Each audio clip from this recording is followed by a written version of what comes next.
An ancient ghost gives him the ability to steal any swordmaster skill just by devouring his sword. But seeing the red-hot steel burning in front, he is having second thoughts. But then suddenly the guy makes his resolve stronger, opens his mouth, and starts devouring the red-hot steel and takes a large bite out of it. Ever since he was a kid, Arahan had grown up hearing the same story from his father. His father would always speak with that serious look, telling him to remember this above all else, that as a member of the Carowan family, there was something he could never forget. They might be living in a tiny territory far from the capital now, but 200 years ago, the Carawans had supposedly stood at the very peak of prestige. Back then, there had been a knight known as the God of War, righteous warriors favored by the king himself and revered by everyone. A family chosen by the sword, one that produced sword masters generation after generation. That was why people had once spoken their name with respect. The invincible guardians, the Carawans. And one day, Arahan would inherit that name. He was told to live with pride, to believe that steel ran through his veins, and to shoulder the mission of reclaiming their former glory and standing tall again as protectors of the land. But later on, standing out in the fields surrounded by healthy crops, Arahan couldn't help but feel differently. Those heroic tales his father loved to tell, they were probably nothing more than tall stories. It wasn't unusual for fallen nobles to cling to made-up glories of the past. After all, if the Carawans had really been as great as the stories claimed, there was no way they'd be ruling over some backwater village like this, or spending their days farming side by side with commoners. Around him, people went about their work, dealing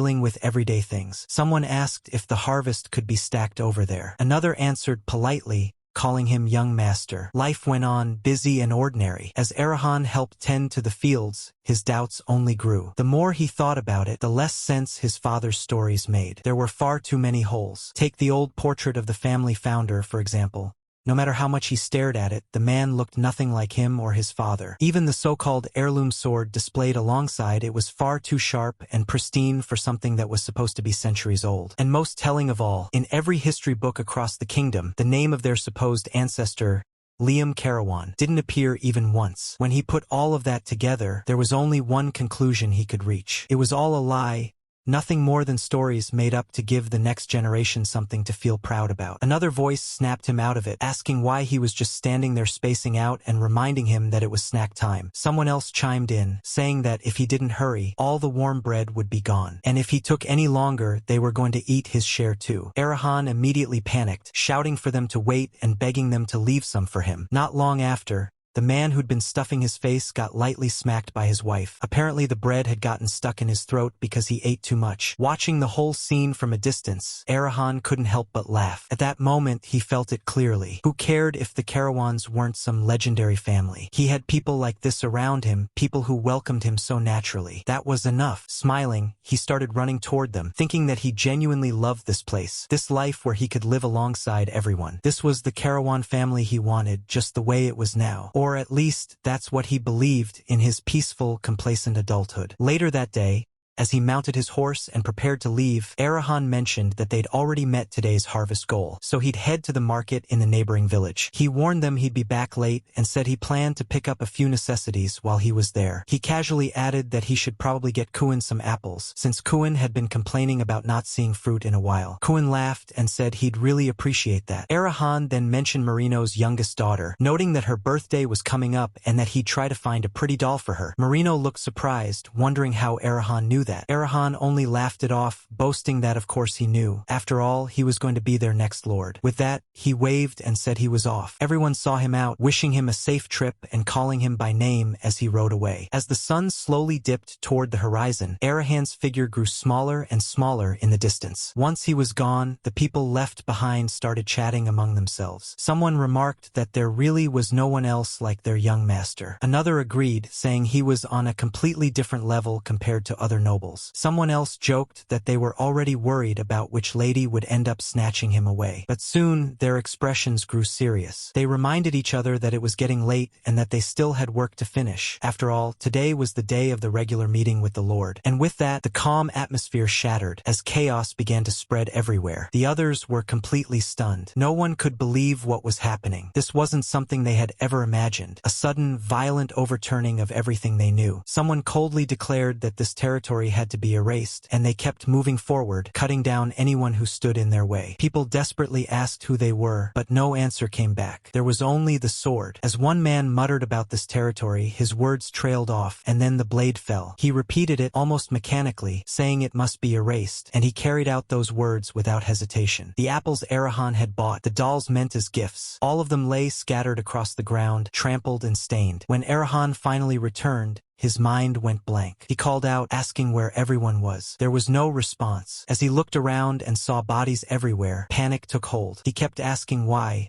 everyone was dead, his voice breaking as reality sank in. Then he felt someone right behind him, hands reaching out. Before he could turn around, the person pulled him close and covered his eyes, telling him not to look. Arahan froze, then realized from the familiar presence that it was the butler. He shakily asked if it was really him, insisting that something was wrong, that he had to be seeing things. He kept crying out about the villagers, unable to accept what was in front of him. The butler's voice, however, was calm, terrifyingly so. He said that he had arrived, that the order had been given, that the Carawans had to be erased. It had only taken 10 minutes. A man wielding a blade that showed no emotion, no warning, no hesitation had descended upon them. In that short span of time, half the villagers had been wiped out. When it was over, the man simply stated that he was following orders. Just like that, half of the Carawans disappeared. A swordmaster, no, a calamity carried out by a single man. Inside the castle, the scene was no different. Bodies lay scattered everywhere, the aftermath of a calamity that had struck without the slightest warning. Arahan walked through the halls in a daze, staring at faces he knew all too well, people who used to greet him warmly every time he passed. Now, none of them said a word. They never would again. His tears wouldn't stop. Then, through the ringing in his ears, he heard someone calling his name, again and again. Arahan froze before realizing it was his mother's voice. In that instant, a tiny spark of hope flared up inside him. She rushed over and hugged him tightly, thanking the heavens that he was safe. For just a split second, wrapped in his mother's warmth, Arahan felt like he could finally breathe again. And then he noticed it. Another voice, trembling and broken, repeating the same word over and over, asking why this had happened, why them. The world before his eyes turned red, stained by blood and despair. That was when Arahan understood that the tragedy was far from over. The swordmaster who had erased half of the Carowan territory in the blink of an eye had spared his parents. No one knew why. He had only left behind a single message, that he would return in 1 month. If they wished to live, they were to take everyone and leave this place before then. His father had screamed at him, demanding to know why this was happening to them, what sin they could have possibly committed to deserve such cruelty. But the swordmaster had only turned away, pausing briefly before coldly saying that he was merely following orders. Those words lingered like a curse. After that, the surviving residents began to flee. One by one, they packed what little they could, mounted their horses, and left the village behind. It was the only way to survive. But for Arahan's family, even that choice didn't truly exist. Crushed by responsibility and his own helplessness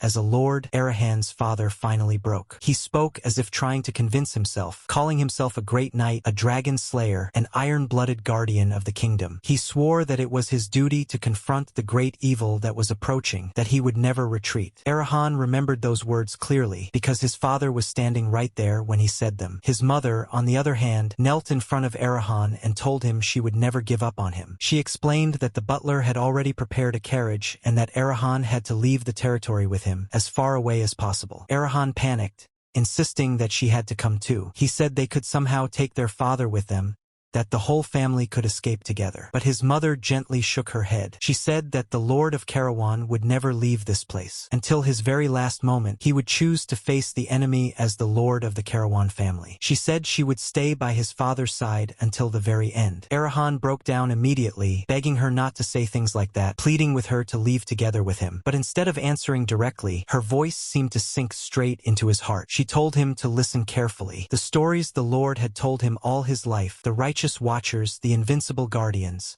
none of them were true. It was a history built entirely on lies. And because of that, she wanted him to promise her something. She made him swear that he would never pick up a sword for the rest of his life, that no matter what happened, he would survive, that he would never think about revenge, never look back, and simply live on for his own sake. Just then, the butler announced that the carriage was ready. She turned to him and asked him to take good care of Arahan, to make sure they were as far away as possible before that man returned. The butler agreed, even as he forcefully pulled Arahan away. Arahan struggled, crying out for his mother, calling her name again and again. She didn't answer. She only closed her eyes. The butler kept moving, telling him he had to go. Arahan kept crying, his voice breaking as he called out to her, but she never responded. Only after they had gone some distance did she finally collapse, clutching her chest as she whispered that she loved him. Back at the castle, his father stood there, crushed and hollow. His mother walked over and wrapped her arms around him, telling him not to suffer alone, that at least at the very end, she would stay with him. Inside the carriage,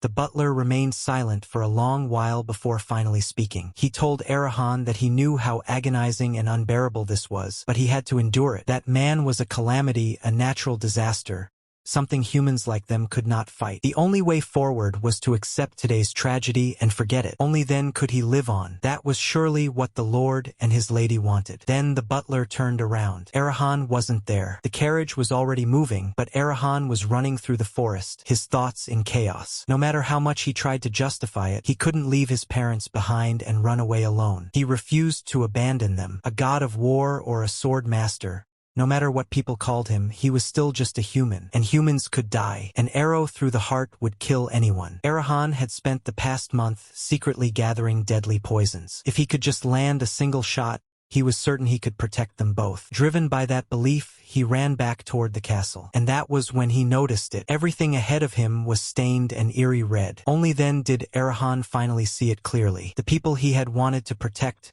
were gone. Every last one of them. A crushing despair flooded his chest, so heavy it almost stopped his breathing. Right there stood the calamity itself, as if mocking him, telling him how foolish it was to come all this way just to die. It said it had already shown him mercy. Arahan snapped. The moment he saw his mother lying there, something inside him completely shattered. Rage and sorrow burst out all at once. He screamed until his throat burned, until his voice nearly gave out. With shaking hands, he raised his crossbow, his vision blurred with tears, shouting that he would kill him. But his body refused to move. His fingers went numb. The strength drained out of him. The crossbow slipped from his hand and hit the ground with a dull sound, and Arahan collapsed right after it. His throat felt unbearably heavy, as if something was crushing it from the inside. The calamity looked down at him and spoke calmly. He said Arahan hadn't even turned 18 yet, and that he should consider himself lucky. He wouldn't take his life today. Instead, Arahan was told to drown in despair, to rot away in it. Not a single trace of the Carawans would be allowed to remain on this continent. And if he ever dared to carry on that bloodline, he would be found again. The Carawans were to vanish, just like this. And then the man left. Arahan couldn't do anything. He could only cry. He crawled to his mother's side, pathetically. So pathetically, he thought, and sobbed without the power to change anything. Not just his mother, his father too. That day, he lost everything. That's what he believed. But then, no. A faint glow suddenly flickered from a nearby sword. Arahan's breath caught as he muttered that maybe he was wrong. Just then, a voice echoed out. It told him to show some respect. Arahan froze, stunned, as the old portrait began to glow. Light gathered, forming an aura, slowly shaping itself into a person. And the man who emerged looked exactly like the figure in the painting. He gazed down at Arahan and spoke to his descendant. 12 months had passed since the day I dug graves for everyone on this land. Arahan thought back on that year and realized that every single day had been spent sharpening one thing alone, his vengeance. The man at the center of it all stood at the very summit. He was hailed as the peerless blade of this era, the shield that upheld the realm's stability, the sanctified judge who purged evil in the name of order, a transcendent sword master, blessed with talent that eclipsed all others. Carlos, the master of the 10 swords, that was the monster who had stripped Arahan of his home, his family, and his very soul. Yet even now, the truth remained buried in darkness. What reason did he have to slaughter the Carawans? Who was truly pulling the strings from behind the scenes? And what kind of hidden legacy was entwined with the Carowan name? No matter what answers waited at the end of that path, one thing would never change. Nothing could bring back the Carowan family, who had perished like dogs on that day. And yet back then,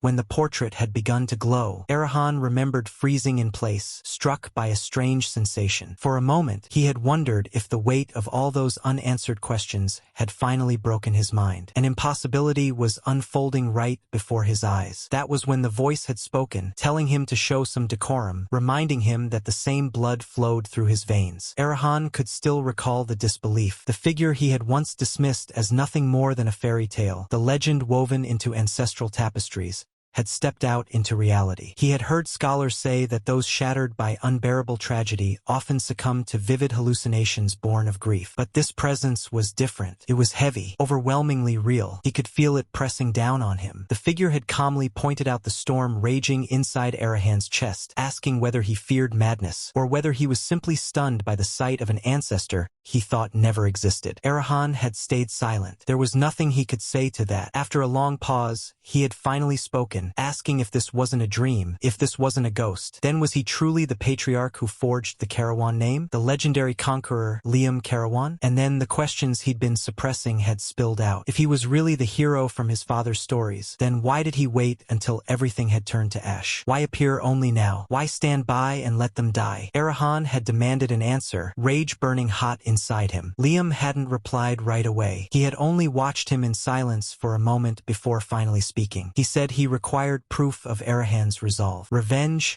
after all, was a poison that consumed the soul. No one should touch it without the will to be burned by it completely. For an entire year, he explained, he had been watching. Silently, he had watched a boy whose talent was so meager it bordered on hopeless. He had watched as that boy refused to drop his blade, even as his hands split and bled every single day. He said he had seen it clearly, a will that simply refused to go out, no matter how violently despair tried to snuff it away. So why now? Why appear only at this moment? The answer, according to him, was simple. The hatred in Arahan's eyes had finally matured into something deep enough, and at the same time, his own patience had run dry. Toward those who had dared to wipe out his bloodline and butcher his people, his desire to tear them apart had begun to overflow as well. He spoke of a rule that had never once been broken throughout history. Only a swordmaster could kill another swordmaster. Arahan had already known this, which was why he had thrown himself into training like a madman, swinging his blade as if chasing a phantom called revenge. But that was exactly the problem. No matter how many decades he spent alone like that, he would never reach his enemy. A sword master, he explained, was no longer bound by human limits. They were anomalies, beings who had stepped beyond the ceiling of mankind, into a realm even geniuses could never touch. And among those monsters, Carlos stood even higher, a titan perched atop an unreachable peak. Even back in an age soaked in blood, men like him had been rare. In this era, there was no one capable of ending him. And as time passed, his shadow would only stretch farther, darker than before. Hearing that shook Arahan to his core. He already understood the gap between them better than anyone. But did that really mean justice was impossible? Was he supposed to watch the man who destroyed his world continue being praised as a savior? Was he destined to remain a powerless bystander yet again? That was when Liam spoke again. From this moment onward, Arahan's fate would change course. Liam himself would become his foundation. He would forge Arahan into a blade even more terrifying than Carlos, so that the last Carowan could personally execute the murderer who had taken everything from him. There was only one path, he said, a road that existed solely for their bloodline. He commanded the sword to devour, and once more we returned to that first moment, where Arahan stood at the start of his path, sword in hand, blood burning, destiny finally set in motion. Liam explained that it had all started with him, a half-bloodsmith. The Carowan bloodline didn't inherit a dwarf's short stature, but it did carry something far stranger. A single, miraculous trait carved straight into their DNA. The ability to internalize a blade. To put it simply, by ingesting a sword, they could absorb its memories, its essence, and even the secret techniques of its former master. That hidden power was what had driven the Carawans to the peak of martial nobility, giving birth to an entire dynasty of sword masters. Arahan could barely keep up with what he was hearing. Absorbing power by eating metal? He knew dwarves were masters of the forge, but this kind of grotesque ability had never appeared appeared in any record. It sounded insane, like the ravings of a madman. His head was spinning from one revelation after another. But in the end, reality wasn't judged by logic. It was judged by results. And for someone who had already lost everything, doubt was a luxury he couldn't afford. So he asked the only thing that mattered. How did he do it? How did he devour the steel? Liam said the method was primitive. Heat the sword until the edge softened, until the metal yielded. Then grind it down with his teeth and swallow it. Arahan couldn't help thinking that maybe this really was the final hallucination of a broken mind. Maybe he was being deceived by something far worse. But even so,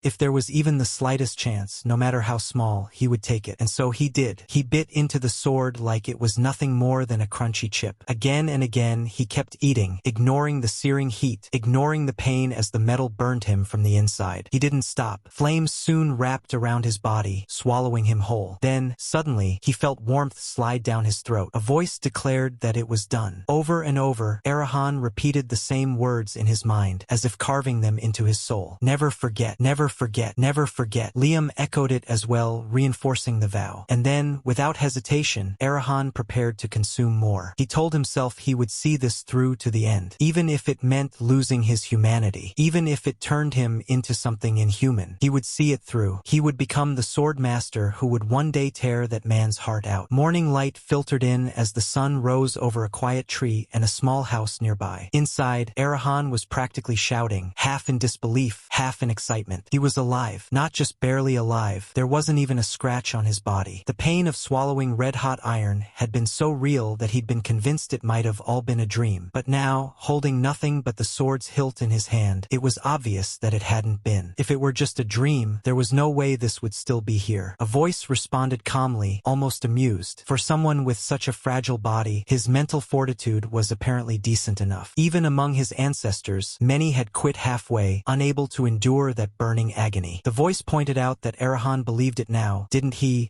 That the legends his father told about the Carawans were real, and that this presence wasn't just a hallucination born from grief. Arahan tried to speak, but for a moment, no words came out. Then he steadied himself, bowed deeply, and formally greeted the founder of the Carowan family. The reply was immediate. He was told to call him Master. Everyone who had ever received his teachings had done so. Arahan accepted that without hesitation. Calling him Master, he asked if this meant he had finally inherited that great power his father used to talk about. If consuming swords really granted strength, just like what had been explained the night before, then shouldn't he feel different by now? Stronger? The answer wasn't what he expected. Apparently, there was a slight problem, not on the speaker's side, but on Arahan's. The original plan, he explained, had been simple. Have Arahan consume his cherished sword and instantly elevate him to the level of a swordmaster. But over generations, the bloodline had thinned. While Arahan still possessed the ability to consume swords, his capacity to properly digest the power inside them had weakened drastically. In simple terms, with his current body, fully processing the essence of that sword was impossible. Arahan was stunned. The explanation made his head spin, but he still nodded. If that was what his master said, then it had to be true. That calm acceptance seemed to surprise the other party. Was that really all he had to say? Arahan replied honestly. He'd always known his body had limits. Sure, the result was disappointing, but he was grateful all the same. At least another path still existed. Another path? Arahan explained his thinking. If it was impossible in his current state, that meant it wouldn't always be impossible. Someday, he would be able to digest that power. Until then, all he had to do was find food that matched what his body could handle right now. In other words, start smaller and keep moving forward. Liam seemed genuinely amused. He remarked that Arahan's way of thinking was already on par with a swordmaster's. When it came to swords, the more worn and used they were, the better. He told Arahan to lead the way to somewhere filled with old, discarded weapons, adding that he would personally choose which ones were suitable. As they made their way there, Liam looked around and commented on how gloomy the place felt. He even joked that dark mages would absolutely love an environment like this. Arahan explained that all the junk from the slums eventually ended up here, everything from worthless scrap metal to weapons that could no longer be used. If they were looking for old swords like the ones Liam described, there was no better place. Liam nodded in approval. He said it was a good start. Back in his own early days, he had devoured swords in places that reeked of blood just like this. Blades clutched by fallen soldiers, axes buried in dirt and gore, spears with shattered shafts scattered across the ground. He had eaten whatever he could find, pushing himself to grow stronger, simply to survive. For some reason, standing there stirred memories memories of those times. Endless clashes, weapons breaking again and again, all in the name of protecting a fragile spark of life. Some people died that day, others lived to see tomorrow. On those battlefields, countless lives vanished without leaving a trace, yet somehow, there was always a single point of brilliant light left behind. Liam suddenly said he'd found it. He pointed in a certain direction and told Arahan to pick it up. That blade would be his second sword, the next one he had to devour. 1 month later, a different group of voices echoed through the area. Someone said it was fine,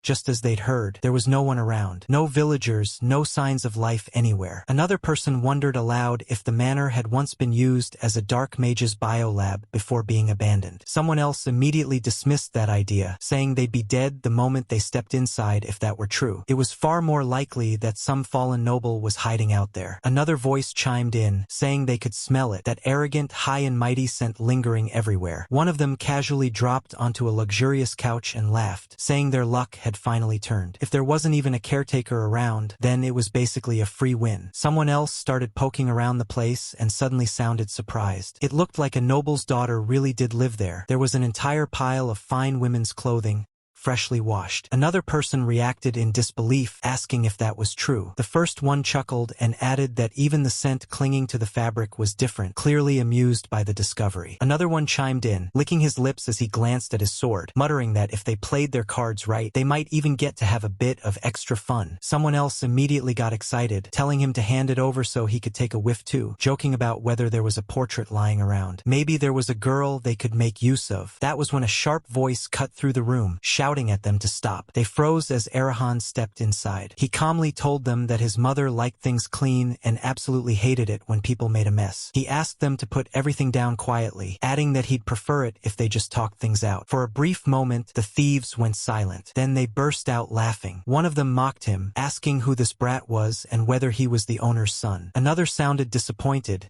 saying it wasn't even a girl. Someone else sighed in agreement, clearly losing interest. Arahan didn't raise his voice. He simply asked if they'd come looking for food or if they just needed a place to stay. If it was either of those, they could just say so. In that case, he was even willing to accept them as neighbors. That only made the laughter worse. They cursed at him, wondering what nonsense the kid was spouting, saying he had clearly lost his mind. Typical nobles, they scoffed. No sense of fear at all. One of them sneered that he should have stayed hidden instead of crawling out like this. With the fireplace blazing, Arahan stared at the thin piece of metal in his hand and couldn't help asking if this was really the sword he was supposed to eat. It looked more like a needle than a blade. If he tried to cut anything with it, it felt like it would snap instantly. His master said that was only natural. From the beginning, that weapon had never been meant for slashing or smashing things apart. It was forged for a single purpose, to pierce straight through an enemy's vitals and end their life in one decisive moment. A sword made purely for the thrust. Arahan turned it over in his hand, thinking that if it was only for thrusting, then something familiar and stable, like a spear, would make more sense. His thoughts must have shown on his face, because his master pointed it out directly, saying he looked like he was thinking a spear would be better. That made Arahan a bit nervous. But his master continued, saying that while the doubt wasn't wrong, for someone as young and weak as Arahan, nothing was more valuable than the memories sleeping inside this blade. Before its owner died, she had personally taken the lives of more than 2,000 enemies, and she had done it all with the body of a woman, one even frilier than Arahan's. So he was told to show some respect and eat it. The steel itself might be light, but what it carried within was the heavy, solemn weight of a human life. By inheriting that woman's memories, Arahan would gain far more than just technique. The moment he did, visions flooded in. The last thing the child remembered was a manor engulfed in flames. Someone was calling her name, asking if she was awake. When the girl, no more than 10 years old, opened her eyes, the world she knew was already gone. Her parents had been reduced to unrecognizable ash. When she was told that she alone had survived, the child softly wished she had died with them. After losing everything in an instant,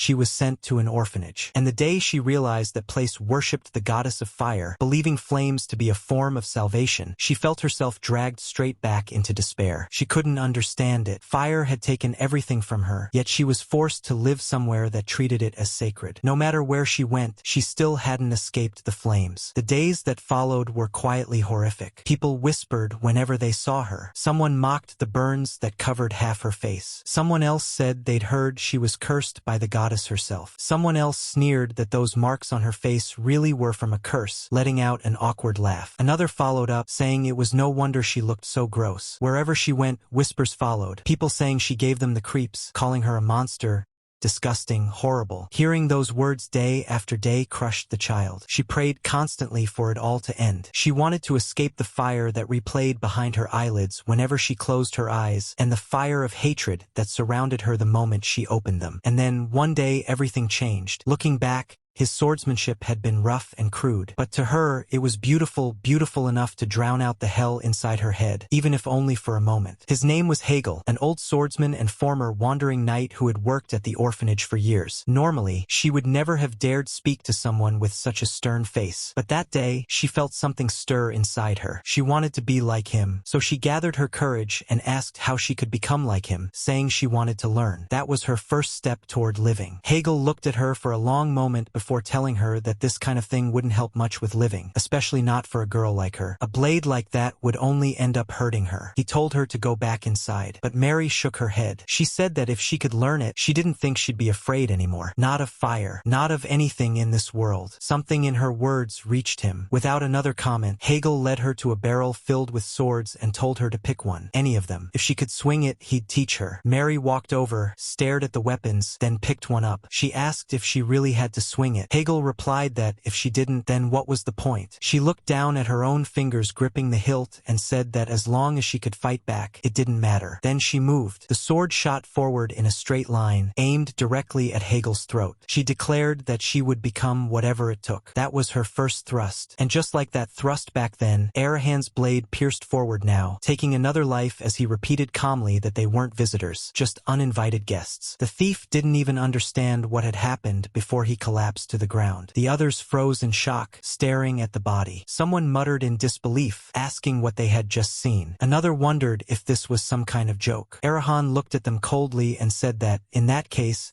there was no need to talk anymore. The master watched quietly, thoughts moving on their own. For an entire month, he hadn't taught his young descendant anything resembling swordsmanship. Not a single technique. All he'd given him was a brutal physical training routine, one meant to let him run for hours without tiring, to build a body that wouldn't collapse halfway through a fight. And yet, the thrust Arahan had just executed was clean, precise. That could only mean one thing. He was digesting it properly. With that realization, the master finally spoke, telling him to show it, to take his first true step as a Carowan. Arahan didn't hesitate. He steadied his breathing, lowered his stance, and kept the thin blade, no, the needle, resting quietly at his side. Ready. The master was already piecing it together. The exact spot where the intruder had been skewered, between the ribs, straight through the lung, wasn't something you could hit by accident. It required surgical precision. For someone like Arahan, who had no formal dueling background and no real combat history, there was no logical reason he should be able to pull off a thrust like that. And yet, there was only one explanation. The needle's previous owner. The memories Arahan had absorbed a month ago, Mary's memories, were guiding his body. From that day on, Mary's story continued. Hegel became her silent instructor. He taught her everything that mattered. How to stand, how the hilt should rest in her palm, how to feel the rhythm of a fight, and the cold,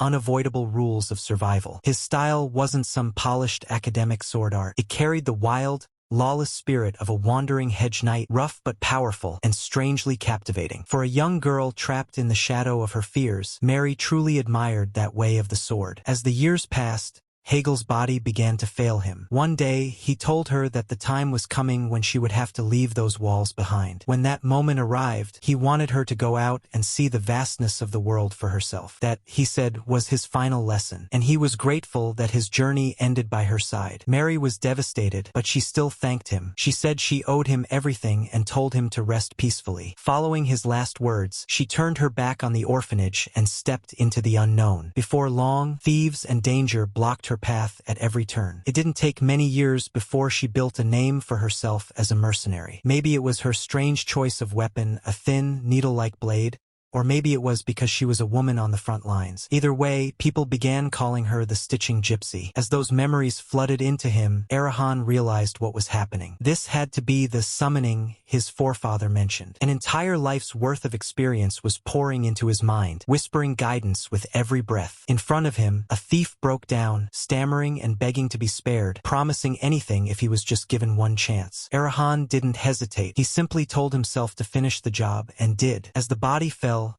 a strange realization settled in. This was the first life he had ever taken, and yet it felt hollow. There was no surge of guilt, no wave of horror. Only a calm assessment of the situation remained in his thoughts. He'd found that opening because the enemy hadn't seen him as a threat, but now that he was surrounded, he couldn't rely on that mistake happening again. They outnumbered him. Anyone could see that. The odds were clearly in their favor, so why weren't they moving? Why were they hesitating? From behind him, the master gave the answer. They were frozen by fear. And that was only natural. What Arahan had just shown wasn't the sloppy flailing of a beginner. A little fear kept people alive, but too much of it blinded them. It stopped them from thinking. One of the thieves panicked, asking what they were supposed to do. Another snapped back that he had no idea, clearly just as terrified. The master continued calmly. Fear had a way of magnifying the enemy, turning them into something far larger and more terrifying than they really were. It tricked the mind into believing it was facing an unstoppable force. Right now, in their eyes, Arahan wasn't a child anymore. He was a butcher, a living one. Arahan nodded to himself. If that was the case, then the opening was already there. He moved. As he closed the distance, someone screamed at him to stay back, threatening to kill him. The attack came in wild and desperate, but Arahan slipped past it effortlessly. Another curse was hurled his way as the man swung again, only for Arahan to evade once more and step straight into range, driving his blade forward in a clean, piercing strike. He remembered Hagel's words. Since he lacked a man's size and stamina, he could never allow a fight to drag on. The thieves were still screaming, still frozen, never realizing that their only chance had been to rush him all at once. Instead, they stood there, watching as Arahan kept moving, never stopping. Mary's voice echoed in his mind, calm and precise. Within the first exchange, at most the second, you had to end it. So he did. As another body fell, her thoughts continued guiding him. Run them through. Don't try to imitate what you don't have. Sharpen what you already possess. Her greatest strength had always been her lithe body, agile like a dancer's. From any stance, any angle, she could strike. That same flow now guided Arahan's movements, letting him dismantle his enemies one by one. He saw it clearly, the opening at the throat. The last remaining thief could only stare, completely paralyzed, words spilling out in disbelief. He couldn't even understand what he was seeing anymore. That little monster in front of him, just what in the world was he? Under the moonlight, down below, Arahan and his master worked in silence, digging graves side by side. After a while, the master spoke, asking if Arahan could finally set his doubts aside. If someone had the stamina to swing a sword all day without losing their breath, then for untrained thugs were nothing. Not alone. Not together. That was what it meant to be a Carowan, one who grew stronger in the middle of life and death combat. Arahan knew it was true. Everything his master had said lined up perfectly with what he'd just experienced. His body moved with a dancer's flexibility, almost as if it was responding on its own to the memories sleeping inside the blade. Once the fight began, Mary's memories had come rushing back, vivid and clear, and now he finally understood. At least a little. He understood what kind of resolve it took to fight against the world like she had. So this was it. The power to grow stronger by understanding your enemy. Just as his master said, the power of digestion. The master warned him then. He said he never lied when it came to the sword. From here on out, Arahan's days would be filled with pain. Endless hardship. Trials so brutal that death might seem like an easier choice. Someday he would look back on today and think of it as mercy. Even knowing that, could he still walk this path? Arahan didn't hesitate. If it meant putting a blade to Carlos's throat, then he would move forward no matter what that path demanded. He called out to his master again and again, his resolve unwavering. Later, under a bright sun, that resolve began to tremble. Climbing a steep hill, exhaustion finally caught up to him. His legs felt heavy,